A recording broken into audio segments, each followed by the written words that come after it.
Shatdal radio के सभी दर्शकों और श्रोताओं को प्रज्ञा मिश्र का प्यार भरा नमस्कार।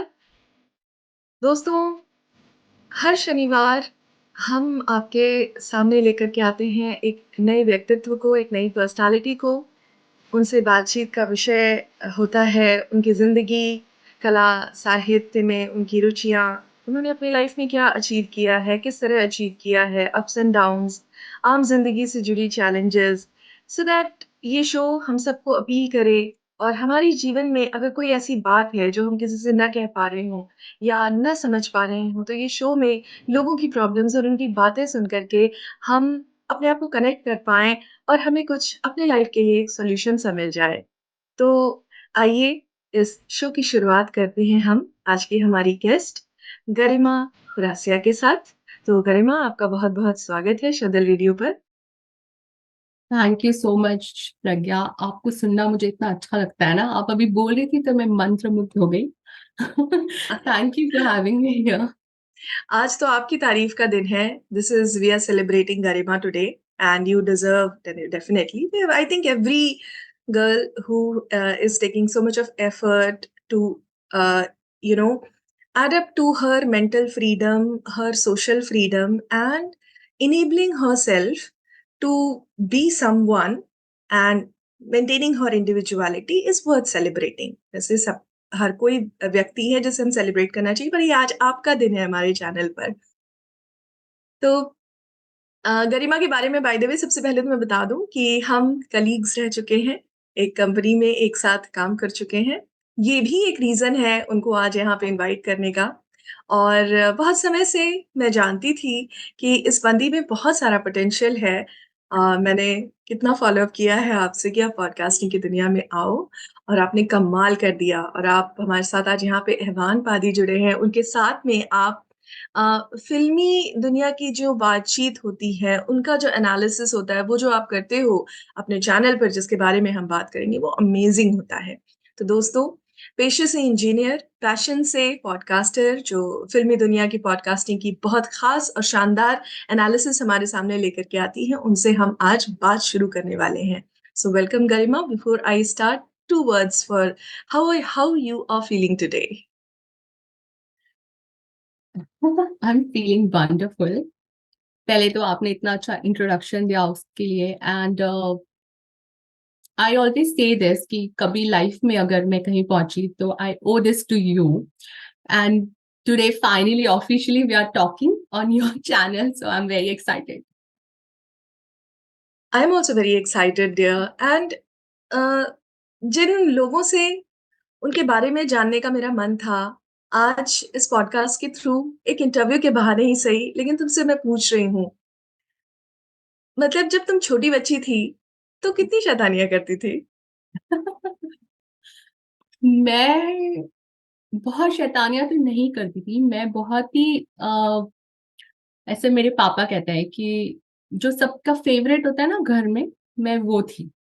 तो मुझे पता होता था कि अगर पापा घर पे नहीं है और कोई गेस्ट आए, क्योंकि मैं जिस स्टेट से बिलोंग करती थी तो उस टाइम पे वहां पे पर्दा प्रथा काफी थी।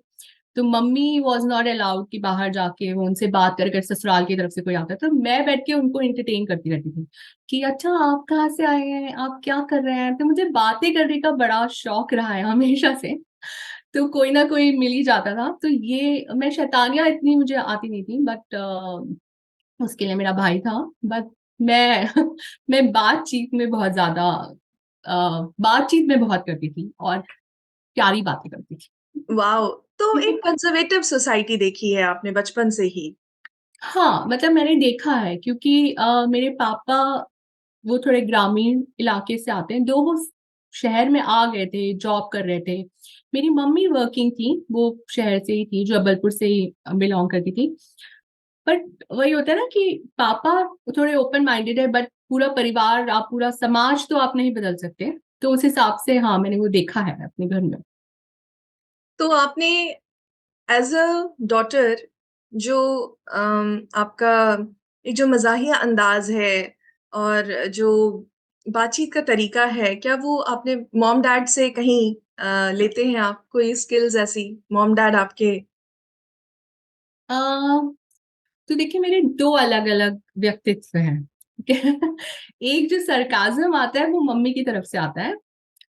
वो मम्मी और मम्मी की फैमिली की तरफ से, आई वुड से। एंड एक मेरा नेचर है जो मैं बहुत जल्दी पिघल जाती हूँ। तो वो वाला नेचर मेरा पापा की तरफ से आता है। मेरे पापा बहुत ही, मतलब he is very sweet, he someone जो किसी के बारे में कभी कुछ बुरा नहीं बोलेंगे एंड ऑल। तो वो नेचर मेरा पापा की तरफ से आता है, तो मैं बोल देती हूँ लोगों के बारे में बुरा, बट हाँ। When you were in school, तब हम्म, स्टूडेंट कैसी थी? पढ़ाई के लिए बहुत अनड्यू प्रेशर था या you were cool about it?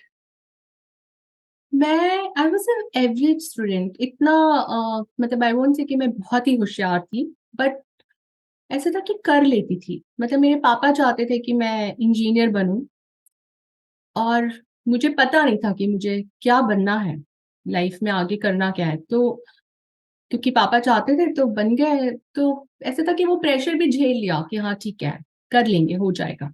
तो I was average student, but हाँ, कुछ बहुत ज्यादा पढ़ाई में मन लगता नहीं था।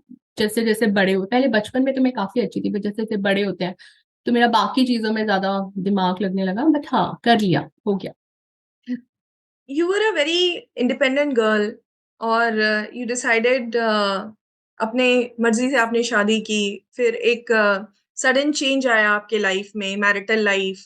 देन उसके बाद जो पीरियड था, जितना इंडिपेंडेंट और जितना फियर्स था आपने लिए आपका थॉट, और मैरिटल लाइफ के बाद जैसा आपका फेज रहा, उसे आपने बैलेंस कैसे किया? How did you come out? Like what was the phase like? Um, मैं थोड़ा हमेशा से ही, बचपन से ही लोगों से थोड़ी अलग रही हूँ। मैं थोड़ा ज्यादा स्वतंत्र विचारों की थी। मेरे घर के जो पारिवारिक माहौल था उस हिसाब से भी मुझे लगता है मैं थोड़ा डिफरेंट थी।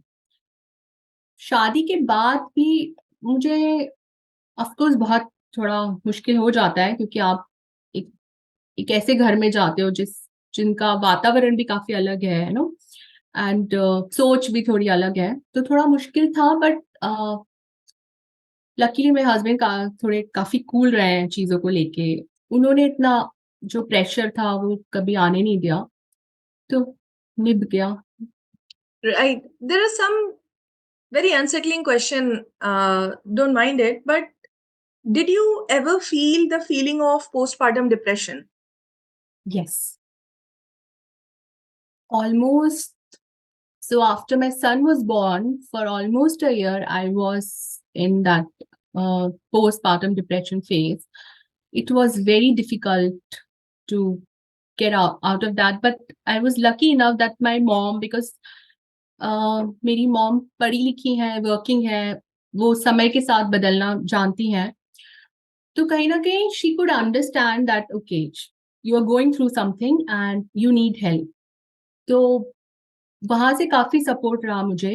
एंड धीरे धीरे जब बेटा बड़ा हो गया, एंड देन मतलब when my son was 1, I have joined my work back. So once I started going to office, I started meeting more people, and then जब आप थोड़ा बिजी हो जाते हो लाइफ में तो थोड़ा बेटर फील करने लग जाते हो। But that 1 year phase was really, that was really challenging, and yeah. I totally understand that. So, did you ever, when you were dealing with that phase with your newborn, as a mother, as a young mother, were you all lovey-dovey towards your child, always happy seeing him, or did you ever feel anger on him? Did ever that moment came? I was no, I was not angry on him, but I was always scared. So during my postpartum depression, I used to think worst first, कि he's gonna, अगर मैं उसको balcony में भी लेके जाती थी तो मुझे लगता था कि मैं उसको गिरा दूंगी, वो नीचे जाएगा सीधे। And used to stay on 8th floor. So there was a time जब मैं उसको बालकनी में भी नहीं लेके जाती थी, या मेरी मेड अगर थी वो कभी उसको बालकनी में ले जाए तो मैं एकदम डर जाती थी कि पता नहीं वो क्या करना चाहती है, या पता नहीं वो उसे फेंक तो नहीं देगी या कुछ। तो ना, so I was in that phase, so I was always scared of everything. Even there was a time कि आई थिंक 9 month का था मेरा बेटा, तो मेरे पेरेंट्स आए थे पुणे मुझसे मिलने के लिए। And so I was not ready to leave him, and then I was cooking something, and in पूरे टाइम फ्रॉम द किचन मैं बार बार देख रही थी कि he is fine, if he is fine. Then my mom, that time my mom realise that I definitely need help, because ये बहुत ही ज्यादा हो गया है कि every 2 minutes you going out and you seeing that if is fine. So yeah, I was not angry or not all lovey-dovey, but I was so scared that something wrong will happen to him. Okay. And what were exactly the tools that you deployed? किस तरीके से क्या-क्या किया? आपने पढ़ाई की, exercise किया, walking किया, धूप में बैठे? What exactly you did to come out of that phase? I started uh, pursuing my hobbies. वो सबसे ज्यादा मुझे उस टाइम पे हेल्प हुई. And I started talking about it. So earlier, पहले तो मुझे पता नहीं था exactly क्या हो रहा है. But then after some time, I started talking to my friends. My mom knew. So whenever I used to feel very depressed या जब बहुत डर की फीलिंग आती थी, so I used to call someone जो मेरे फ्रेंड्स हैं, और मैं उनसे बात करने लगती थी, और साइड बाय साइड में अपनी हॉबीज भी उन पे भी ध्यान दे रही थी. तो I was doing dancing, and then मुझे फोटोग्राफी का बहुत शौक था, तो मैंने क्लासेस भी लिए थे. एंड आई स्टार्टेड, मैं अपने बेटे के बहुत फोटोज खींचती थी उस टाइम पे, तो मैं वो सब करने लगी थी. फोटोग्राफी तो हम आपकी देखते हैं, स्किल्स वाक़ई बहुत अ, अच्छा है आपका जो ये स्किल है। क्लासेस की बात की आपने, कहाँ लिया था आपने फोटोग्राफी क्लासेस? तो पुणे में ही मैं जहाँ पे रहती थी, मगरपटा सिटी में, there was a photographer. He was also IT, he was working in IT. And वो अपने हमारा एक मगरपटा का फेसबुक ग्रुप था हमारे टाउनशिप का, तो उसमें ही used to post pictures. So I pinged him one day and I asked him that do you take classes, and he is like no, किसी ने मुझसे पूछा भी नहीं, do you want classes. I said, yeah, सो I want to nice. take classes. And then, so I was his first student, I think. अभी भी वो मेरे फेसबुक में है, and first and I think last. And मैं, हाँ, तो मैं उनसे सीखती थी. And he's वो बहुत ही अच्छा, मतलब उनके स्किल्स तो अमेजिंग है. अभी भी वो काफी एक्टिव है फोटोग्राफी के लिए. बट हाँ, तो उनसे मैंने सीखा था. गरिमा, जब हम आपसे बात करते हैं और जब हम आपके साथ काम करते हैं, दोनों ही सिचुएशंस में हमें एक गरिमा दिखाई देती है जो बहुत असर्टिव है। एक जो चुलबुली है, उसमें बचपना है, we love her as a friend, और जो बहुत ही असर्टिव है, कभी-कभी उससे हमें डर लग जाता है क्योंकि वो डाँट भी देती है, right? So both personalities you carry. Assertiveness अच्छी बात है और ये एक वुमेन, एक लड़की उसे अट्रैक्टिव भी बनाती है, because if you can speak your mind you can lead your life. और हम देखते हैं कि जबलपुर से रेडिंग आपने किस तरीके से अपनी लाइफ को मोल्ड किया, शेप अप किया, लीड किया है, राइट थ्रू एंटायर जो आपका लॉकडाउन का पीरियड है उसमें भी और उसके बियॉन्ड भी। तो ये असर्टिवनेस आप में कहाँ से आता है? हम्म. ये पता नहीं, मतलब मुझे जैसे मैंने आपको बोला, जैसे मैंने अपना, मतलब आई वोंट से कि मेरे घर का माहौल ऐसा रहा है. मेरे पेरेंट्स दोनों बहुत ओपन माइंडेड रहे हैं, काफी सपोर्टिव रहे हैं. पर कहीं ना कहीं मैंने, आप आसपास देख रहे होते हो ना कि अगर कहीं ना कहीं औरतें अपना स्टैंड नहीं ले रही होती, they are not talking about it, और वो एक बाय डिफॉल्ट मेरे अंदर वो एक फीलिंग हमेशा रहती है कि ना, तुम्हें बोलना पड़ेगा. If you want something you have to talk about it, you have to say that I want it. And एक चीज जो मुझे ये आई थिंक इनबिल्ट है, आई डोंट नो ये कैसे है, कि आई मुझे बहुत ही ज्यादा सबके लिए स्टैंड लेना होता है. देयर आर टाइम जब ऑफिस में भी मैं लोगों से किसी थर्ड पर्सन के लिए I am fighting, you know, you can't do this to this person, और इसके लिए आप ये गलत नहीं कर सकते. तो वो शायद मेरा नेचर है जैसा. कभी कभी इसके मुझे लगता है कि इससे प्रॉब्लम ज्यादा मेरे लिए क्रिएट हो जाती है. बट हाँ, आई थिंक वो नेचर ही वैसा है मेरा कि मैं, कभी बट ऐसा हुआ कि आपने किसी के लिए फाइट किया कि नहीं you can not say that thing to her और हिम, एंड वो पर्सन ने ही आपको आके बोला हो कि फाइन मैं अपने बारे में देख सकती हूँ, don't need to talk about me? कभी मेरे साथ ऐसा? एक बार ऐसा हुआ था कि मैं, so there was a young mother in my team, and so she was reporting to me. And अब मैं, क्योंकि मैं ऑलरेडी एक माँ थी, मेरा बेटा 3-4 साल का हो गया था, तो मुझे पता था कि when you are young mother you have to go through a lot, and then घर में भी उसके साथ भी। So I was talking to a manager, और वो कुछ कुछ बोल रहा था कि she is not working properly और समथिंग। सो मैंने उसको सुना दी 4 बातें कि भाई you shouldn't be, and you don't know वो यंग मदर है, उसको कितनी प्रॉब्लम हो रही होगी, sleepless nights and all that.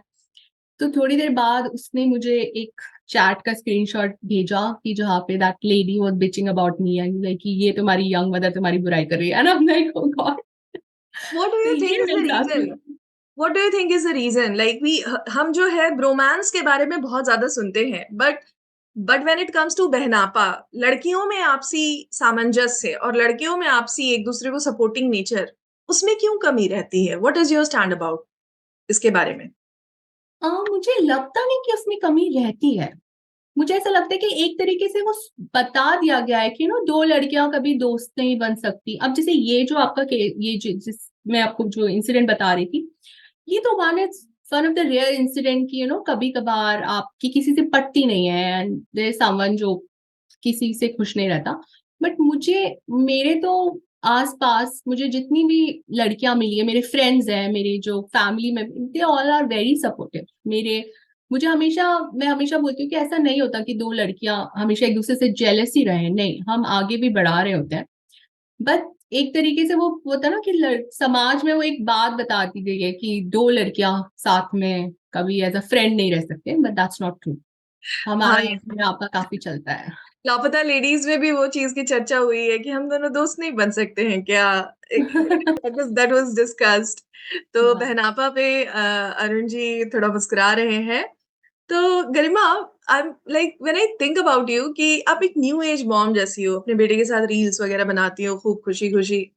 तो दो चीजें होती हैं आज के डेट में। एज अ मदर हम अपने आप को भी सामने एज एन इंडिविजुअल रखना चाहते हैं, और हमारे सामने हमारे बच्चे को के साथ, I think something lost, have I lost Karima?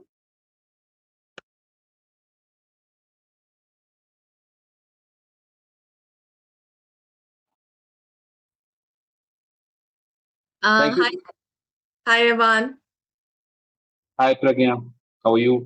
I'm good. I'm good. So you and Garima, both of you are doing wonderful with your podcast on cinema, and we listen to it, we enjoy it. Or Instagram handle is working wonders, and YouTube shows you've completed 1 year.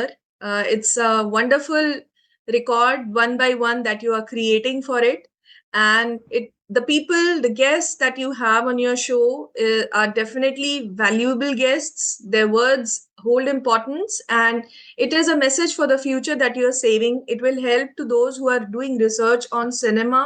And definitely, since it's a YouTube free content that you're providing, it's kind of a work towards social cause also, that good content in a time when not so good reels are being played on internet, you are doing a wonderful job. So while we have Garima here, Garima, we are going to listen some words for you from Evan. So I'll welcome Evan. Thank you so much for the lovely words, for the encouraging words, Pragya. I'm deeply honored, I would say.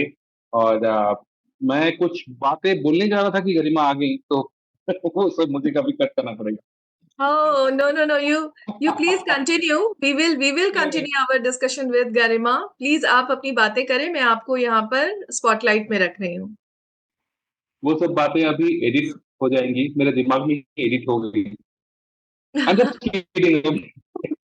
Don't take it seriously. So हाँ, तो गरिमा मोहतरमा के साथ I think we have good, very good working relationship, and 2 साल हो गए हैं, I think mostly almost 2 साल होने वाले हैं। We started out together in radio playback India, right, and also cinema की बातें वो सब हम साथ साथ कर रहे थे। Then Garima only I think approach कि क्यों ना हम मूवी स्पेसिफिक कुछ बनाएं। तो आई वाज आल्सो कि मतलब मुझे अच्छा लगा ये, मतलब ये आइडिया उनका अच्छा लगा मुझे, and then we embark on the journey of movie cafe. और देखिए टाइम हम इस मोड पे ले आया है कि 1 साल पूरे हो गए मूवी कैफे में, और बहुत सारे रील्स, बहुत सारे रिव्यूज, ये सब पूरे हो चुके हैं। बट अगर गरिमा नहीं होती तो ये शायद नहीं बन पाता। I always approach other people saying that we are when I give our introduction कि हम मूवी कैफे में से हैं और we want to take your interview, we want to talk with you. तो मैं सबसे पहले गरिमा का नाम रखता हूँ, बोलता हूँ कि Garima is the soul of movie cafe, अगर ये नहीं होती तो मूवी कैफे नहीं होता। तो इस तरह का क्या बोलते हैं इसको, फीलिंग या इस तरह का अनुमान है मेरे दिमाग में गरिमा के लिए। Because she gets a very, she's very lively and always she has a lot of energy and positivity या optimism उनके साथ रहता है, तो इसी बात के लिए मैं उनका बहुत कदर करता हूँ। और मैं ऐसा मतलब मैं हर एक के साथ अच्छा था, पर जब सरकाज़म की बात आता है तो मैं डिस्कवर कर रहा हूँ कि मैं लोगों की तरफ थोड़ा ज़्यादा sarcastic हो रहा हूँ। And she was also talking about sarcasm, तो आई थिंक इन 2 सालों में गरिमा से मुझे ये सरकाज़म वाला चीज़ मैंने इनहेरिट किया है, which is a good thing which I didn't have earlier. तो मैं उसके लिए गरिमा के प्रति हमेशा शुक्रगुज़ार रहूँगा। अ, ओवर टू यू प्रज्ञा। मैं अगर बोलने लग जाऊँ गरिमा के बारे में तो बहुत कुछ बोल सकता हूँ, but I think there are more things to talk about this fantastic lady. Yes, yes. So thank you so much for your very, very wonderful words, Evan. Now it's time that we come back to our guest. कोई थोड़ी problem आ गई थी गरिमा, is that right? Yeah, I think my laptop got crashed, so sorry for that. Okay, okay. So, Garima, we were talking about your assertiveness, your personality, and how did it the entire persona came, and we were interrupted in between. It I remember that we met in a office canteen और आप उधर बैठे थे, मुझे पिंकी ने आपसे introduce करवाया था, एंड उसके बाद it's a journey that we are having together since then. Way back in 2014 we met. um you never had this fear of कि ये प्रोजेक्ट मुझे नहीं मिलेगा, या फिर इस मैनेजर ने मुझे अगर नहीं लिया तो I will be on bench. Like I just like to tell everybody कि हम आईटी में हमारा जॉब है, और जब हम किसी प्रोजेक्ट में नहीं होते हैं तो हम बेंच पे होते हैं. that's the reality. हम बेंच पे होते हैं, वो कोई बेंच नहीं होती है, just that we are not allocated anywhere. तो जस्ट फॉर दोज पीपल जिनको एक्चुअली वो bench, on bench, not on bench. तो सो कि हाँ, यहाँ नहीं होगा तो कहीं और हो जाएगा, I'll be doing great. This attitude, how this confidence is coming? I don't know, but अब मुझे ना अपने ऊपर थोड़ा कॉन्फिडेंस, अब आप उसको ओवर कॉन्फिडेंस भी बोल सकते हैं, थोड़ा हमेशा से रहा है। मतलब मैंने करियर वाइज बहुत ज्यादा कभी कभी गलत डिसीजन भी लिया है, आई एम नॉट सेइंग हमेशा सही रहा है, बट थोड़ा मुझे हमेशा से था कि मैं कर लूंगी, हो जाएगा। तो मैंने कई बार बिना सोचे, बिना दूसरा जॉब हाथ में लिए रिजाइन भी कर दिया है कि बाद दोबारा ढूंढ लेंगे। तो जब मैं टीसीएस में भी थी, अ, अ- मतलब मैं जब आप और हम साथ में जॉब करते थे, तो मुझे आई वाज मेरा वो प्रेगनेंसी का टाइम था, तो मेरा फर्स्ट फोकस ये था कि मैं मतलब मेरा ठीक से मैं अपने 9-10 महीने गुजार लूं। तो प्रोजेक्ट तो कभी ध्यान में था ही नहीं, और मुझे पता था कि बिकॉज आई एम टेक्निकली कर लेती हूँ, टेक्निकली थोड़ा गुड रही हूँ, तो मुझे लगता था हाँ ठीक है, कोई बात नहीं, नहीं भी देंगे तो कहीं ना कहीं से कोई दूसरी कंपनी में कोई दूसरा प्रोजेक्ट मिल जाएगा, तो पता है हो जाएगा। ये थोड़ा रहा है attitude. That this attitude is really required, क्योंकि औरतों को सबसे ज्यादा जरूरत होती है, मेरा ऐसा मानना है, एक फ्री माइंड की, एक डर से बाहर निकलने की. तो what would you like to say to women जो अपना जीवन डर डर के जीती हैं कि मुझे इसने एक्सेप्ट नहीं किया तो क्या होगा, मुझे ये नहीं मिला तो क्या होगा, मुझे मेरे मदर फादर ने प्यार नहीं किया, या फिर मुझे किसी बात के लिए अप्रिशिएट नहीं किया तो क्या होगा. What would you like to say to such girls, such women? मेरा ऐसा मानना है कि सबसे पहले, और ये मैं अपनी लाइफ में भी सोचती हूँ, कि आपको सबसे पहले अपने आप से प्यार करना पड़ेगा, है ना।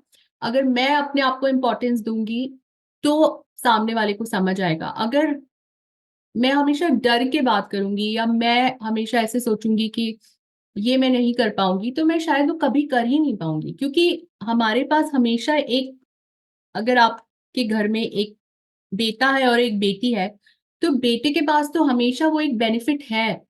कहीं ना कहीं बेटी के ही दिमाग में वो बात आती है कि आपको प्रूफ करना पड़ेगा, यू आर वर्थ इट, आप जॉब कर सकते हो। या अगर आपको, आज तो इट्स वेरी कॉमन कि लोग अपनी पसंद की पढ़ाई कर पाते हैं, बट जब मैं पढ़ रही थी उस टाइम पे इतना नहीं था। लकीली मेरे पेरेंट्स ने मुझे सपोर्ट किया, बट मैंने बहुत लोगों को देखा है कि ना कि नहीं नहीं तुम इंजीनियरिंग मत करो, तुम बस ग्रेजुएट कर लो तो तुम्हारी शादी करा देंगे। तो उस हिसाब से अगर आप अपने आप को बोलोगे ही नहीं कि नहीं आई एम वर्थ इट या मुझे करके चाहिए ये, तो कोई आपको इतना भाव देने वाला नहीं है। तो True. मैं सबको यही बोलना चाहूंगी कि first love your self and अपनी वर्थ समझो, अपने बारे में बोलना शुरू करो।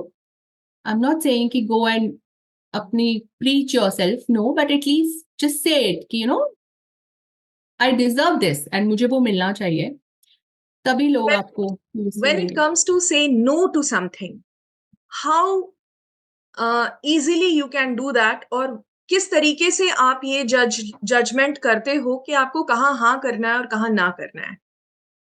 देखिए इसमें मैं बहुत खराब हूँ, मैं ना बोल ही नहीं सकती। आप मुझसे कुछ भी करवा लो, आई एम समवन जो I am people pleaser, I can't say no. ये मेरा यही एक अलग मेरे अंदर की कमी है कि मैं बोल ही नहीं पाती, और इस चक्रों में बहुत जगह ओवरडू भी कर देती हूँ चीजें कि किसी को बुरा ना लग जाए, कुछ वो ना हो जाए किसी को। मतलब मेरा, अगर मैं किसी को मना भी करूँ तो सेकंड मेरा ऐसा था कि नहीं नहीं अगर आपको लग रहा है तो नहीं नहीं कर लेते हैं, कोई बात नहीं। तो ये मुझे नहीं आता, I really want to learn that. So you're really working on it, उसको improve करने के लिए? I don't know, I don't know, I am working Okay, on you're a it. sweet person. You're a sweet person. Please stay the way you are. We love you a lot. Thank you. Okay. Dear, you just spoke about kids, boys and girls, boys versus girls. बचपन में ही क्या एक किस तरीके से लड़की का परवरिश हो रहा है, किस तरीके से आप एक बेटे की मम्मा हो, न्यू एज मॉम हो, आपने अपनी माँ को देखा है, आपका भाई भी है। हाउ एंड यू आप यूके में रह रही हो अभी, रेडिंग में रह रही हो अभी। What different are you doing to make, I mean, do you think like the way you are raising your kid is going to make some difference in his life, or he's going to be a little different? What different are you doing? Definitely I am raising him the way जिस तरह से एक बच्चे को आपको raise करना चाहिए। It's never कि अ गर्ल और अ बॉय। मेरे घर में मैंने अपने बेटे को कभी ये नहीं बोला कि this is not your colour, या तुम पिंक मत पहनो, या तुम नेल पॉलिश मत लगाओ। मेरा बेटा अभी भी अगर वो आके मुझे बोले कि मेरे हाथ में नेल पेंट लगा दो, तो आई बी हैप्पी टू कि ओके फाइन मैं लगा देती हूँ। उसको मेहंदी लगाना आता है, उसे मतलब वो खुद से लगा सकता है आपके हाथ में मेहंदी। तो वट एवर मैंने जो अपने बचपन में सीखा है, जैसे जब मैं छोटी थी तो जो हमारी समर वेकेशन होती थी तो ऐसा होता था कि मैं मेहंदी क्लासेस जाऊंगी और मेरा भाई मे बी क्रिकेट खेलने जाएगा। बट हमारे घर में मैं एटलीस्ट वैसा नहीं कर रही हूँ। मैं चाहती हूँ कि उसे क्रिकेट भी खेलना आए और उसे मेहंदी भी लगाना है, उसे रंगोली भी डालना है। तो उस चीज में मैं थोड़ा माइंडफुल हूँ। एंड लकीली मेरे हस्बैंड भी हैं कि हम वो सारे काम उसको करने को बोलते हैं जो घर में मम्मी पापा दोनों को करने चाहिए। एंड अब पहले ऐसा था जब मैं इंडिया में थी, क्योंकि इतना मैं खुद भी इतना कुक नहीं करती थी, बट यहाँ पे भी बहुत कुक, मेरे हस्बैंड भी कुकिंग करने लगे हैं। तो हम उसे वही बताते हैं कि ये काम मम्मी का नहीं है। या कभी अगर वो बोलता है ना कि मम्मी से, या कभी वो कुछ बोल दे कि मम्मी का काम है या ये तो मम्मी करेंगी, तो मेरे हस्बैंड भी करेक्ट करते हैं तभी कि नहीं नहीं मम्मी का काम नहीं, घर का काम है। तो कुछ चीजें मुझे लगता है बचपन से अगर हम उस तरीके से बच्चों को मोल्ड करें तो वो बड़े होते होते खुद ही समझ जाते हैं कि ये घर का काम है, ये लाइफ स्किल्स हैं, ये किसी एक के ऊपर नहीं जाने चाहिए। गरिमा, आजकल हम देखते हैं कि रिश्ते बहुत जल्दी टूटते हैं। तो जो आज के बच्चे जो बड़े हो रहे हैं, I mean, that's a perspective that I'm having. I just want your thought. Do you think कि हम सबको अपने बच्चों को ऐसा ही बनाना चाहिए, the way you are talking, so that कल ना तो कोई लड़का पिछड़े इस मामले में कि उसे कोई लड़की इसलिए रिजेक्ट कर रही है क्योंकि वो घर के काम कर रहा है, ना तो कोई लड़का किसी लड़की को रिजेक्ट करे कि तुम्हें ये सारी चीजें नहीं आती हैं. सो do you think it is important to build that kind of society instead of separating it between pink and blue? Definitely. This is very important and I think everybody should understand कि ये जिन छोटे छोटे कामों की हम बात करते हैं वो लाइफ स्किल्स हैं, वो मम्मी या पापा के नहीं है. और अगर मैं अपने किसी फ्रेंड से भी बात कर रही हूँ या तो मैं अगर मुझे लगता है उनकी तरफ से भी कोई गलत है तो मैं थोड़ा वोकल रहती हूँ इस चीज को लेके कि मैं तुरंत ही टोकती हूँ कि नहीं आप मतलब ये तो गलत है. जैसे आई रिमेम्बर एक कॉन्वर्सेशन में मेरे एक फ्रेंड ने बातों बातों में बोला कि मैं अभी अपने बच्चों की मम्मी बना हुआ हूँ क्योंकि मेरी वाइफ मायके गई है तो I am giving food to my kids and I am cooking and everything. And I said कि आप मम्मी नहीं बने हो ना, आप एक पेरेंट हो तो that's by default your responsibility, right. And मुझे लगता है सबको ये बात समझ में आनी चाहिए. अभी भी मुझे लगता है अभी तो हमारी काफी वोक सोसाइटी में हम रह रहे हैं, उसके बाद भी ये एक चीज है वो बहुत मिसिंग है. And everybody should understand that. And बच्चों को तो एटलीस्ट आप ये सिखाइए कि ये लाइफ स्किल्स है, ये आपका लड़की और लड़के का काम अलग अलग नहीं है, कोई कलर किसी का नहीं होता, सारे कलर सबके होते हैं. तो please there is no pink and blue in my at least in my house. Right. Garima, आप मुंबई में रहे, जबलपुर में रहे, लखनऊ, राइट, लखनऊ में भी रहे, फिर यहाँ से आपका ट्रांजिशन रेडिंग में हुआ. यहाँ आप हिंदी भाषी मुख्य रूप से रही हैं, अंग्रेजी भी आपके लिए उतनी नेचुरली आती है और बहुत तरीके की भाषा का संसार आपके अंदर ऑलरेडी है. अब जब यहाँ भारत से यूके आप रेडिंग में बसी, उस दौरान उस बीच में क्या कभी ऐसा क्षण आया जब आपको लगा हो कि हाँ, इस बारे में जेंडर सेंसिटाइजेशन यूके में अच्छा है, इंडिया में अभी बहुत सुधार की जरूरत है? यस, बहुत बार. उसके बारे में यहाँ थोड़ा बताएं. हाँ तो हमारे यहाँ क्योंकि थोड़ा पुरुष प्रधान समाज है इंडिया पे अभी भी, बहुत सारी चीजें, बहुत सारी ड्यूटीज आप सडनली एक्सपेक्ट करते हो कि जैसे ही आपकी शादी होगी तो यू शुड बाय डिफॉल्ट आपको वो समझ में आ जाना चाहिए. जैसे कि व्हेन आई गॉट मैरिड तो मेरे हस्बैंड भी इंजीनियर है, मैं भी इंजीनियर हूँ, हम दोनों वर्किंग थे. बट जब हमारी शादी हुई तो उनकी लाइफ में कोई फर्क नहीं पड़ा, है ना. बट मेरी लाइफ में सडनली ये था कि अरे अब यू हैव टू कुक, अब नाउ यू शुड नो कि ये टाइम हो गया है तो सबको चाय चाहिए. और तभी मुझे ऐसे लगता था कि यार मतलब ये सारी, क्योंकि मेरे पेरेंट्स ने तो बोला था कि पढ़ लिख लो, है ना, पढ़ अच्छे से पढ़ो लिखो, ये सब तो कोई इतना सिखाता नहीं था. ऑफकोर्स खाना बनाना ये सब आता था बट ये नहीं पता था कि अब यू शुड, तुम्हें खुद से समझ में आ जाना चाहिए कि चाय का टाइम हो गया है तो तुम जाके खुद से चाय बनाने लग जाओ. तो वो सारी बातें तो मुझे कहीं ना कहीं हमेशा ऐसे लगता था कि हमारे यहाँ लड़कियों से इतना एक्सपेक्ट करते हैं. आप once you get married suddenly तुम बहू बन जाओ और तुम बीवी बन जाओ और जैसे ही तुम्हारा बच्चा हो तो तुम माँ बन जाओ. बट लड़कों की लाइफ में तो कुछ चेंज नहीं हो रहा है, उनको कुछ समझ नहीं आ रहा. बट यहाँ पे जब मैं देखती हूँ, एक तो यहाँ पे फैमिलीज, जॉइंट फैमिली या पेरेंट्स साथ में रहे का कॉन्सेप्ट नहीं है तो वो थोड़ा एक प्रेशर नहीं आता. दूसरी चीज यहाँ पे सब बचपन से वो सीख रहे हैं कि खाना बनाना सबको आ रहा है ना. घर के काम यहाँ पे सर्वेंट्स नहीं होते, आपके घर में मेड्स नहीं है तो आपको खुद ही आ रहा है कि आपको बल्ब भी खुद से फिक्स करना है, आपका बाथरूम भी चौक हो गया है तो वो भी आपको खुद से साफ करना है. Everything you have to do. तो बाय डिफॉल्ट वो दोनों सीख रहे हैं.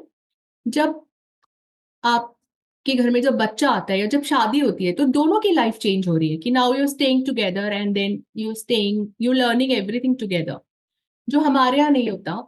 यहाँ पे जब बच्चा आता है तो माँ बाप दोनों की ड्यूटी है कि ओके नाउ इट्स, मतलब मुझे याद नहीं मेरा बेटा कितना बड़ा हो गया था तब तक मैं कोई शाम को अपने फ्रेंड्स के साथ अकेले चली गई हूँ. I don't have that memory क्योंकि वो मुझे याद ही नहीं था, मैं इतना इन्वॉल्व थी उसमें कि नहीं उसको मैं छोड़ नहीं सकती. बट यहाँ पे आई सी कि लड़कियों वो इक्वली ऐसा होता है कि आज I am going out with my girlfriends तो हस्बैंड संभालेगा बच्चे को और आप चले जाओ. तो बहुत चीजों में अभी भी हम पिछड़े हुए हैं कहीं ना कहीं, और इसका बहुत, अब ये थोड़ा कंट्रोवर्शियल चीज मैं हमेशा बोलती हूँ, इसका बहुत बड़ा एक ये है कि हमारे घर में जो पेरेंट्स हैं वो बहुत इन्वॉल्व रहते हैं अपने बच्चों की लाइफ में, जो नहीं होना चाहिए। एक टाइम के बाद आपको भरोसा होना चाहिए कि भाई हमारे बच्चे कर लेंगे ना, बड़े हो गए हैं वो, so let them live their life. वो एक चीज मिसिंग है, और जिसमें सबको साथ में काम करना पड़ेगा, सारी जनरेशन्स को। Yes, I have one more question. मैं जब इस तरीके से सोचती हूँ कि हम नौकरी पेशा होते हैं, हम इंजीनियरिंग करते हैं, हम मेडिकल करते हैं, बट एंटरप्रेन्योर्स हम नहीं बनते इंडिया में, जल्दी नहीं बनते, और वुमेन का परसेंटेज तो और भी कम है। सो लाइक यू सेड कि पेरेंट्स का इन्वॉल्वमेंट कम होना चाहिए। So what do you think एक इंडिविजुअल को कैसे बड़ा होने देना चाहिए कि उसका माइंडसेट एक एंटरप्रेन्योर के जैसा हो, और वो किसी सरकार पे, किसी कंपनी पे पैसा कमाने के लिए निर्भर ना हो, बल्कि अपने लिए खुद खड़ा होने की एबिलिटीज और मेंटल स्ट्रेंथ रखे? आई बहुत ही कठिन सवाल आपने मुझसे पूछा है। तो मुझे मतलब I don't know, but what I feel is कि एक तो बहुत हद तक हमारा जो एजुकेशन सिस्टम है इट्स वेरी थ्योरी बेस्ड है ना, हमको थ्योरी सिखा रहे हैं कि मैथ सॉल्व करो, इतने बड़े बड़े पेज के आंसर लिखो एंड देन आप पास हो रहे हो।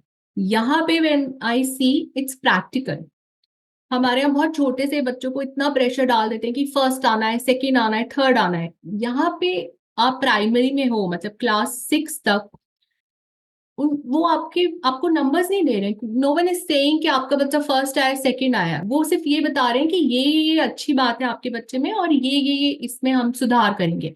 तो कोई बात नहीं, अगर इस साल हम सुधार नहीं कर पाए तो हम नेक्स्ट ईयर, नेक्स्ट टर्म में हम देखेंगे, which is a very good thing, है ना।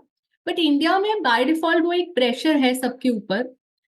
इस चक्कर में ना हम रिस्क ही नहीं लेना चाहते, हमें बचपन से रिस्क लेना सिखाया ही नहीं है। अगर मैं अपने लेट 30s में हूँ, अगर मैं अपने पेरेंट्स को जाके अभी बोलूँ कि मैं तो सोचूं कि मैं कैफे खोल लेती हूँ, जबकि मैं इतने सालों से खुद जॉब कर रही हूँ, आई एम अ मदर, मैं घर चला रही हूँ अपना, पहले ही दिमाग में मेरे पेरेंट्स के आएगा कि तुमको पता है क्या, लोन लोगी, कैसे लोगी, मतलब वो दिल tell me 10 negative things.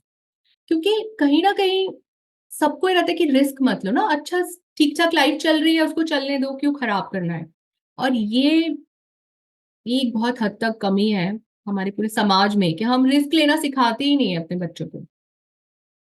Okay, so basically what जो कंक्लूजन मैं यहाँ से हमारी बातचीत से ड्रॉ करती हूँ कि थोड़े रिस्क टेकर्स होना चाहिए। कुछ सवाल हमारे पास कमेंट सेक्शन में भी हैं जो जिन पे आएंगे।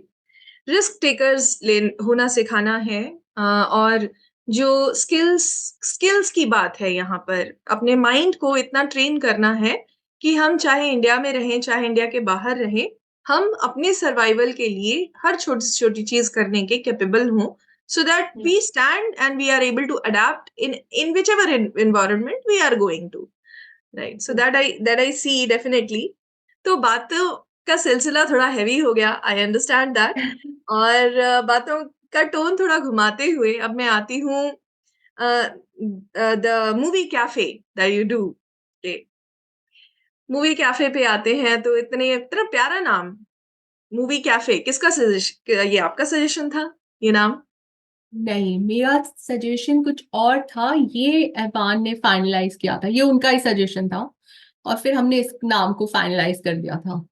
वाह! तो कैसे प्रोसेस करते हैं मूवी कैफे को आप लोग? हम दोनों ही मिलके करते हैं। आइडियाज तो दोनों के ही होते हैं, उसको एग्जीक्यूट कैसे करना है वो ज्यादातर वो मैं बताती हूँ।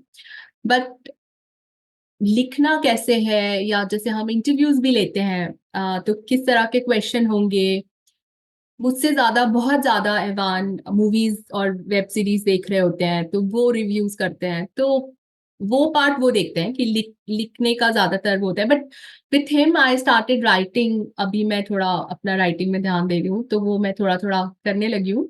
बट हाँ, ज्यादातर ideas and execution part is mine, but बाकी जो टेक्निकल पार्ट होता है वो एवान का होता है। That is great. आप एक टीम की तरह बहुत अच्छा कर रहे हैं और आपने मूवी कैफे का 1 साल पूरा कर लिया है।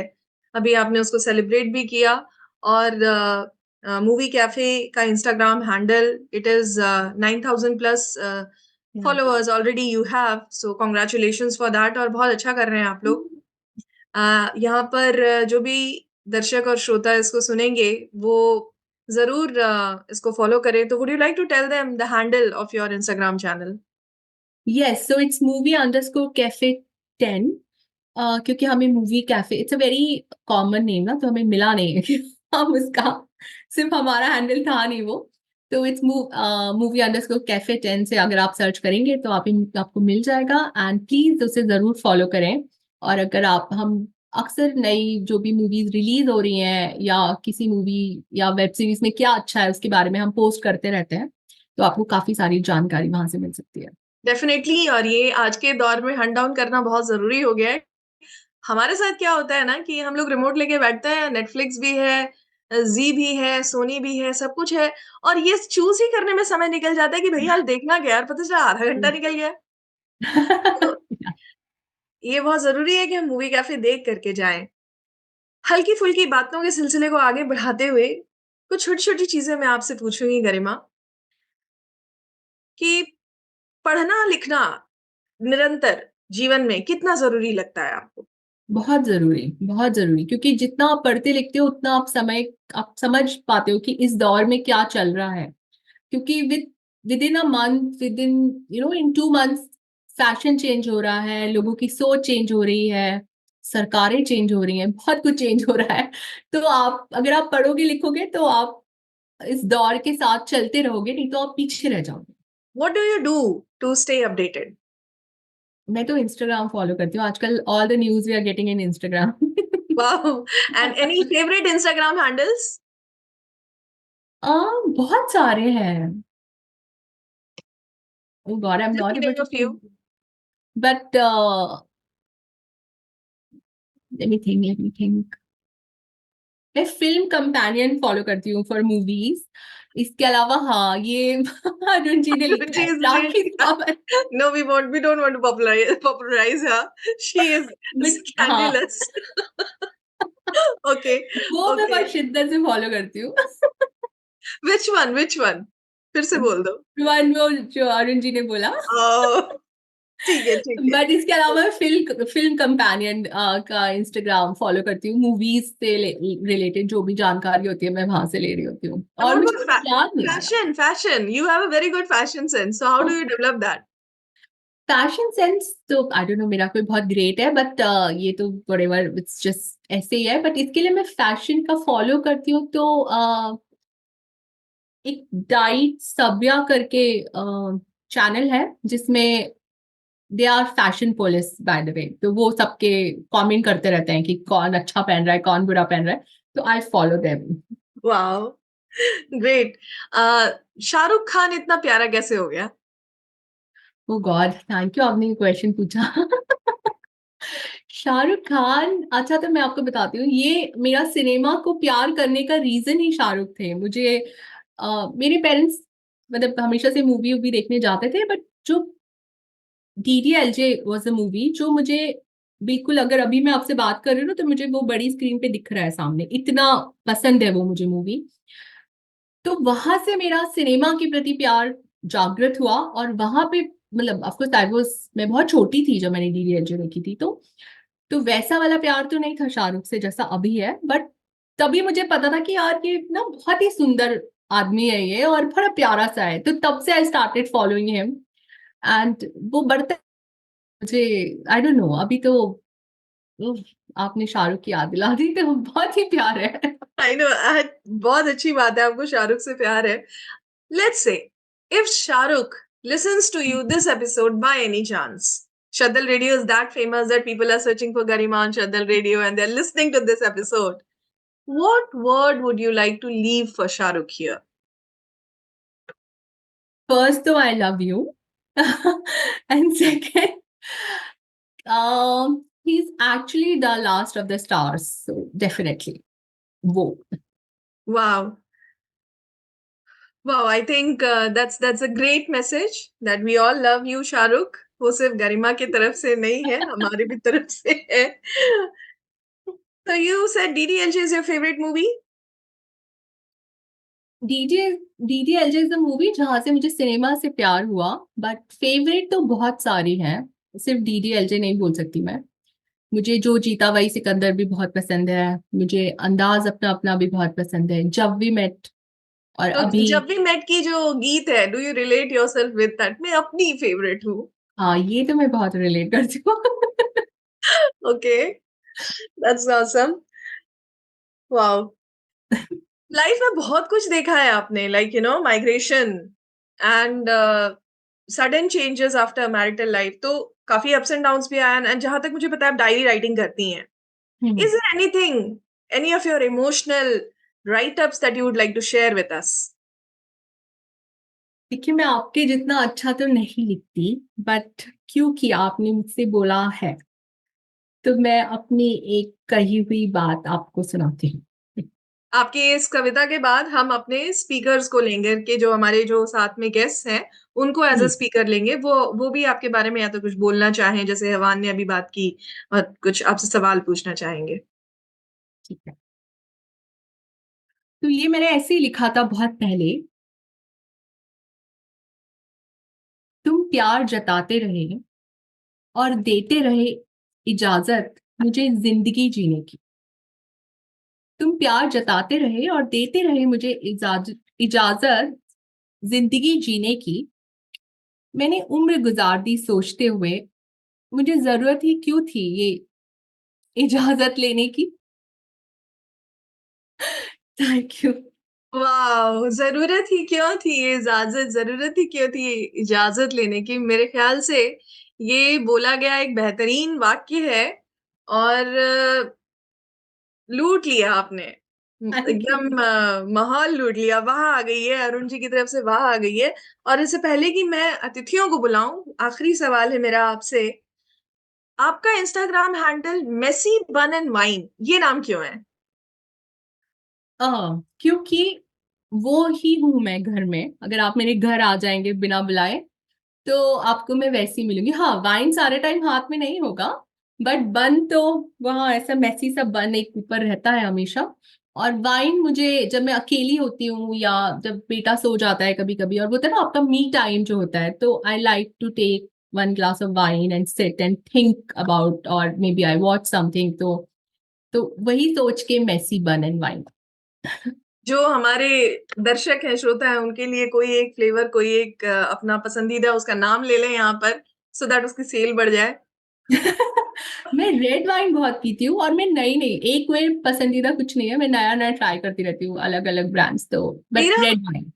मेरी बड़ी पर्सनल डिजायर है कि मैं एक पॉडकास्ट करूं दुनिया के अलग-अलग वाइन्स पे, चूंकि मैंने टेस्ट भी नहीं करा और मैं उस मामले में बहुत कच्ची हूँ, लेकिन बड़ी दिली इच्छा है। तो शायद मैं आपसे ही शुरू करूंगी, उसके बिल्कुल बारे में बिल्कुल। कभी पॉडकास्ट करूंगी तो, कि शुरुआत कैसे हुई और क्या-क्या टेस्ट होता है, तरह-तरह की बातें। खैर, तो इस तरीके से हम शतदल रेडियो पर गरिमा खुरासिया से बातचीत के अंतिम पड़ाव पर आ रहे हैं, लेकिन ये सेशन थोड़ा बाकी है अभी। हमारे साथ मौजूद हैं अरुण कालरा जी, हिमांशु जोशी, तो मैं उनको आग्रह करती हूँ कि आप भी आए। हिमांशु, अ, अरुण जी, आप अपने आप को यहाँ पर स्क्रीन पर आएँ, वीडियो ऑन करें। वीडियो ऑन करने को क्यों कह रहे हो? हाँ, क्योंकि अच्छा सवाल। मैंने क्या आप जब जब दो एलईडी जल रही हो तो फिर बल्ब को कौन देखेगा भाई? तो चक्कर। नहीं, ये सेशन वी आर सेलिब्रेटिंग गरिमा, और अभी मैं यहाँ पर अपना ये ऑफ करती हूँ और आप अपनी तरफ से सवाल पूछें। हाँ, मैं तो अपनी तरफ से पूछूंगा। आप मैं गारंटी देता हूँ कि प्रज्ञा ने मुझे सवाल लिख के नहीं दिया।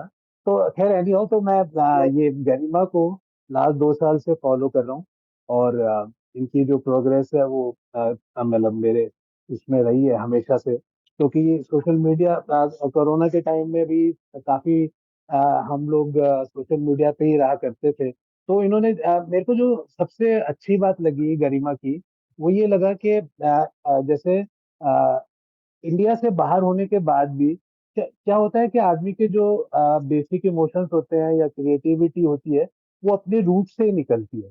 और सबसे बढ़िया बात यही लगी कि इंग्लैंड में होने के बावजूद इन्होंने जो ये कोशिश करी है कि किसी तरह से अपनी जो इंडियन रूट्स है, इंडियन कल्चर है, इंडियन इमोशंस है, वो सारा जितने भी भाव है वो बचपन से लेकर अभी तक जितने अंदर हमारे वो पड़े होते हैं, उनको किसी तरह से क्रिएटिवली मतलब वो करना, निकालना और उनको उनको एक तरह से स्टिर करना और लोगों को फिर उस उसके जरिए अपनी जो बात है उससे शेयर करना, ये जो आपने किया, ये सच में बहुत ही एक सराहनीय बात है और मैं इसके लिए आपकी बहुत प्रशंसा करता हूँ। और आपने जिस तरह से खुद को पॉलिश किया है वो भी बहुत एक काबिले तारीफ बात है। तो मैं सिर्फ एक चीज पूछना चाह रहा था कि मेरे को एक बहुत अच्छी बात ये भी लगती है कि आप दोनों में ही प्रज्ञा में भी और आप में भी कि both of you are very ना politically correct and aware person.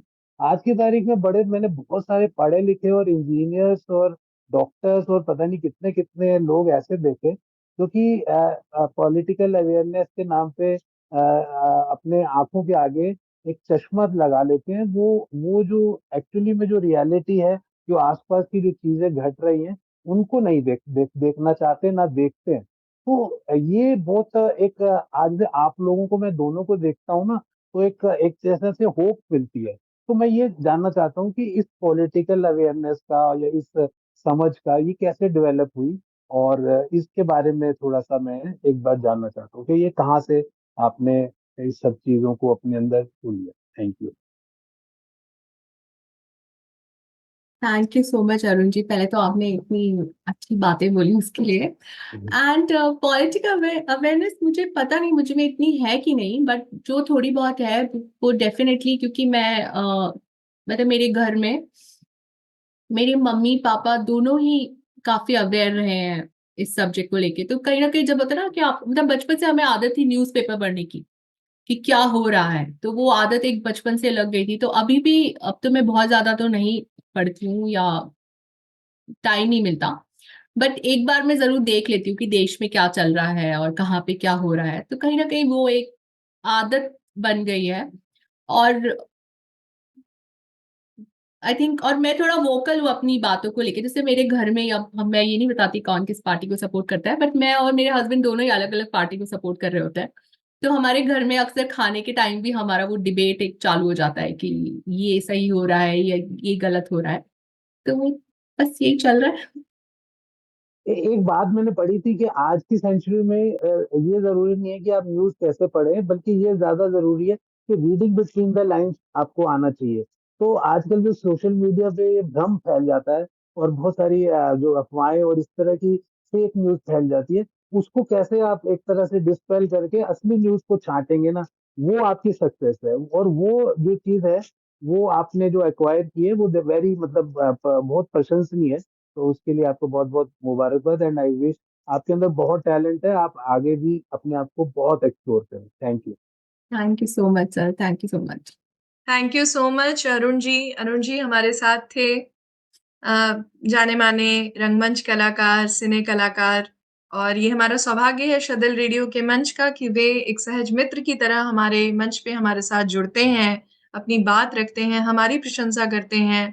और ये बात उनके बारे में उनको इतना खास बनाती है कि मैं जब भी कभी किसी एक्टर को देखती हूँ तो मैं सीधा उनको कॉल करके पहले बताती हूँ। और he is much like a friend to Garima also, to me also. और ये एक फैमिली के जैसा जो ये माहौल एक हमें मिला है, टचवुड ये इसी तरीके से बना रहे, और अरुण सर जैसे दोस्त हमारे साथ यूं ही खुशी खुशी बने रहे।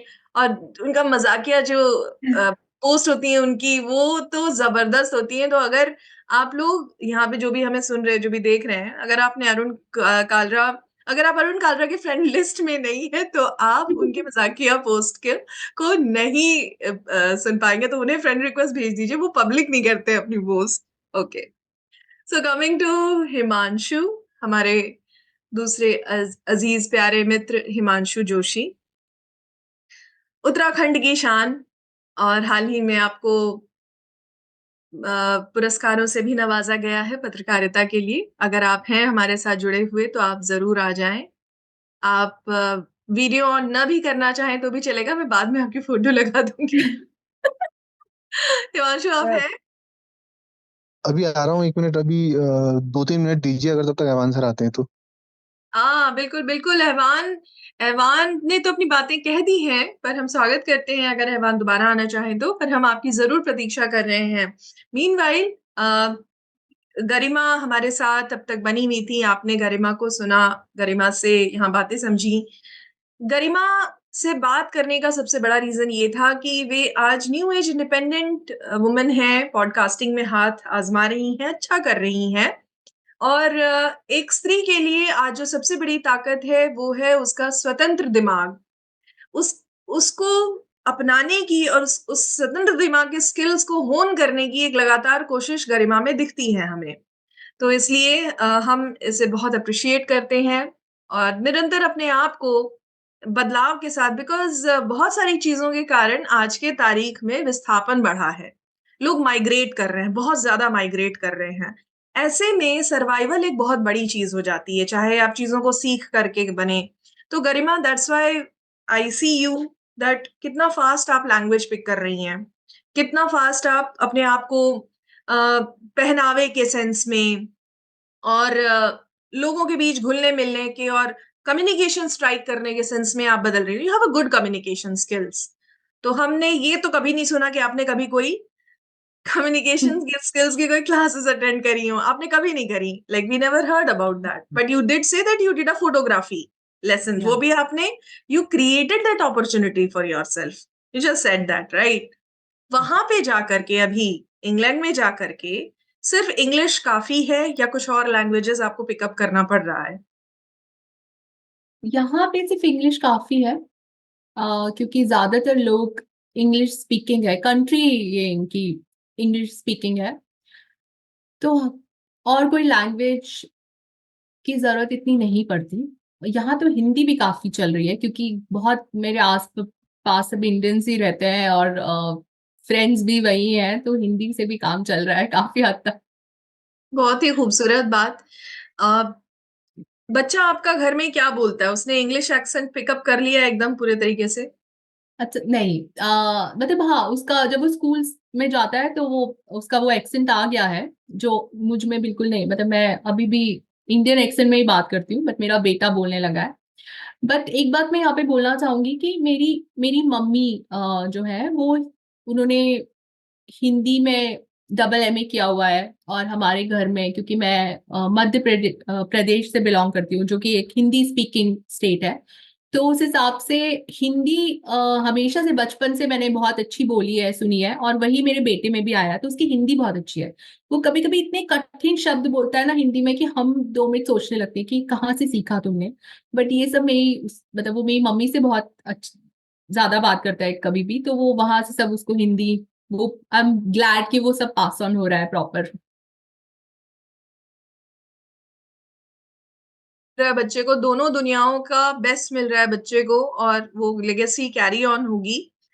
मुझे आपकी बातों के बीच में अचानक हंसी इसलिए आ गई क्योंकि अरुण अरुण जी अपने बेसिक नेचर के मुताबिक कुछ ऐसा चुटीला यहाँ पर लिख गए कि India is also speak English speaking country, but after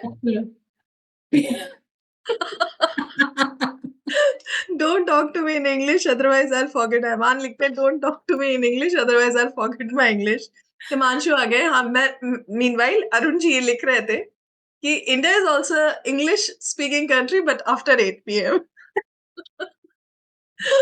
okay, so बहुत स्वागत हिमांशु।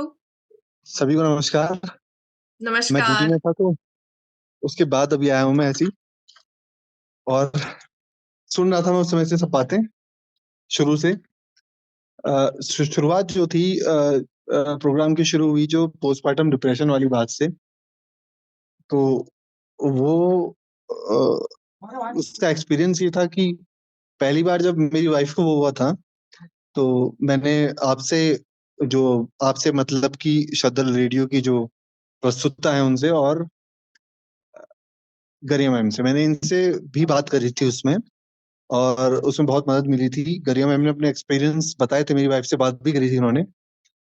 बाकी इनसे बातचीत का तो मुझे अब साल भी याद नहीं है, मेरे ख्याल से 2-3 साल जब से हमारा आरपीआई शुरू हुआ होगा, तब से शायद हम सब कनेक्ट थे। और बहुत सी बातें ऐसे कोई मुझे स्पेशल तो याद नहीं आती, लेकिन ये है कि अ, जितना इनमें पोटेंशियल है मैम में, तो उतना अभी तक इन्होंने यूज नहीं किया है। अभी भी बहुत कुछ है इनके अंदर जो ये कर सकती हैं। और मैं इनसे बोलता हूँ बार बार कि आप कीजिए। और बाकी इस पूरी टीम में सब लोग हैं, आप हैं, सब हैं यहाँ पे। अरुण सर हैं, तो मतलब ऐसा कुछ नहीं है कि एवान सर हैं, सजीव सर हैं, कि ऐसा कुछ नहीं है कि अगर आप कुछ करना चाहते हैं तो आपको उसमें मदद नहीं मिलेगी। तो पूरी जो टीम है हमारी, उसमें सब लोग एक दूसरे की मदद के लिए तैयार हैं। तो मैं अभी मानता हूँ कि जितना इनमें पोटेंशियल है, अगर ये इसमें काम करेंगी तो इससे भी लंबा, जो अभी हमारा ये जितने मिनट हो गए इस वाले इंटरव्यू के, इससे भी 2 गुना 3 गुना टाइम उसमें हम लोग इनसे बातचीत कर सकते हैं। अभी यही है, मैं जरा अभी थोड़ा सा मतलब इस उसमें नहीं हूँ माइंडसेट में कि ज्यादा बोल सकूं। बस इतना ही। Thank you so much Himanshu.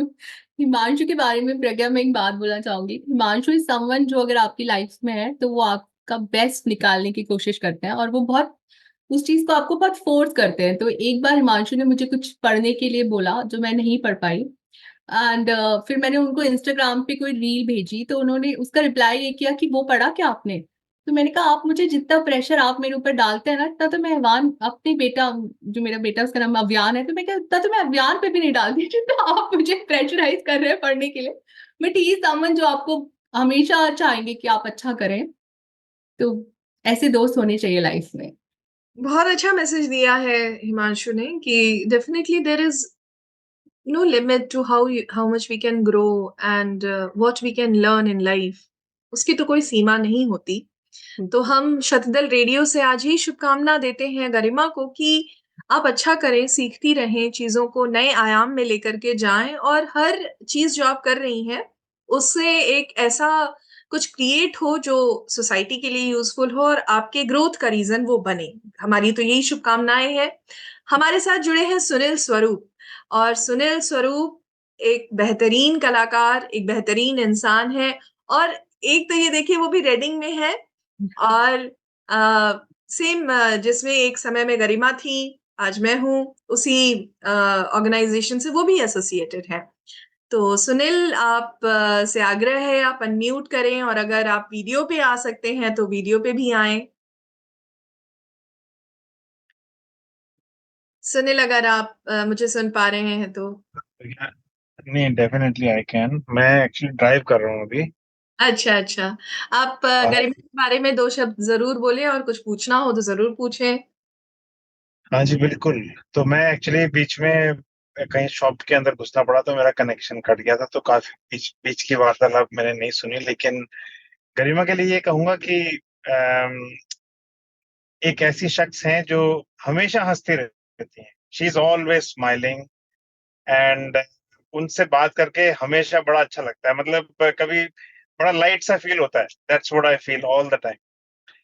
और हमेशा किसी की भी हेल्प करने के लिए तैयार रहती हैं।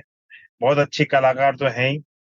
और बाकी तो आपने उनके प्रोग्राम्स की बात करी है यहाँ पर, तो अभी रिसेंटली उनसे मिलने का भी मौका मिला। काफी टाइम से हम लोग रेडिंग में साथ में रह रहे हैं, लेकिन होली के पर्व पर यहाँ पे प्रोग्राम था, तो वहाँ पे हम लोग मिले। बहुत अच्छा लगा मिल करके, और hopefully we will be meeting meeting more. तो ऑलरेडी दिमाग में है, तो अभी हमारी मुलाकातें जारी रहेंगी। और